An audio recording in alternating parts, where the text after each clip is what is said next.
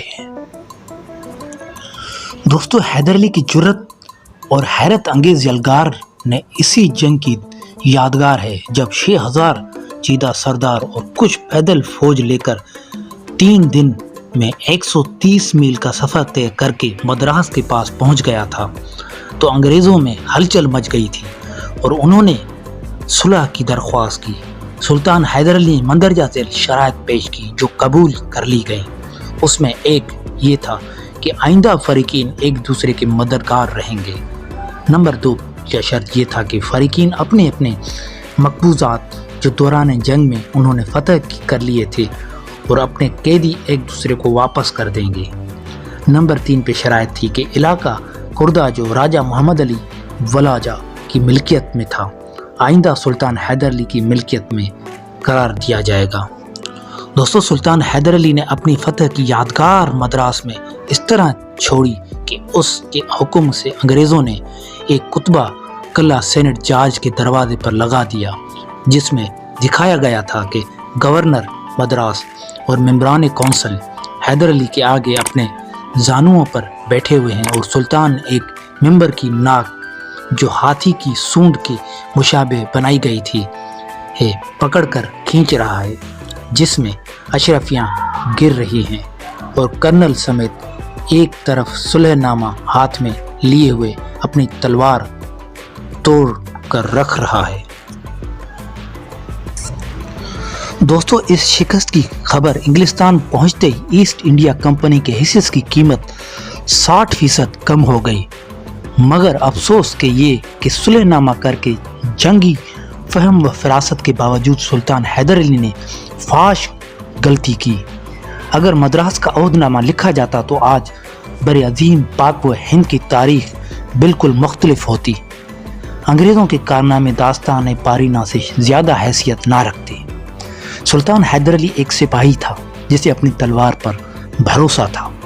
اس کے علاوہ اس نے اس وقت یہی بہتر سمجھا کہ فرانسیسیوں کے مقابلے میں انگریزوں کا ملک میں رہنا ضروری ہے، مگر سلطان نے اس وقت اس بات کو غور نہ کیا کہ اس کی یہ کارروائی آگے چل کے تاریخ پاک و ہند میں اتنا بڑا انقلاب پیدا کر دے گی کہ تمام ملک انگریزوں کے قبضے میں چلا جائے گا اور خود اس کا خاندان تخت و تاج سے محروم کر دیا جائے گا۔ دوستو، اس کے بعد سلطان حیدر علی نے کافی طویل عرصے تک مرہٹوں کے خلاف مصروف جنگ رہا، جس میں کبھی مرہٹوں کو شکست ہوئی تو کبھی سلطان کو۔ آخر ان دنوں میں صلح ہو گئی۔ اس کے بعد سلطان حیدر علی نے 1772 میں کورگ کو فتح کیا اور 1773 عیسوی میں پلسار اور 1774 میں بلاری اور گتی۔ اس کے بعد 1775 عیسوی میں اور کئی مقامات فتح کیے۔ دوستو، 1780 میں میسور کی دوسری جنگ شروع ہوئی جو 1783 میں تک جاری رہی۔ اس کے معرکات میں فرانس اور برطانیہ میں کی جنگ بھی شامل ہے جو یورپ میں ہوئی۔ دوستو حیدر علی نے کئی فتوحات حاصل کی۔ جنگ پولی پور میں کرنل بیلی کو فوج کو شکست دے کر اس کو گرفتار کیا اور ارکاٹ میں میدانوں میں سرکڑ منرو فاتح بکسر کو نیچا دکھایا۔ کئی انگریز فوجوں نے ہتھیار ڈال دیے، مگر یہ جنگ اختتام تک نہ پہنچنے پائی تھی کہ دسمبر 1783 میں سلطان حیدر علی کا انتقال ہو گیا۔ اس نے تقریباً 62 سال کی عمر پائی اور زیادہ سے زیادہ 20 برس تک آزاد حکومت کی۔ اتنی بڑی سلطنت اتنی تھوڑی مدت میں قائم کر دینا مسلمانوں کی ملی تاریخ کا تعجب خیز اور جوش انگیز واقعہ ہے۔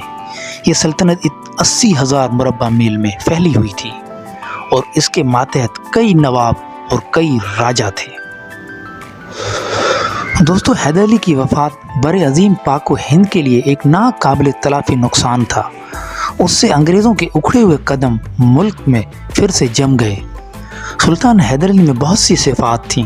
وہ بڑا ادب شناس تھا، مذہبی رواداری کا پورا خیال رکھتا تھا، شجاعت و بہادری میں بے مثال تھا۔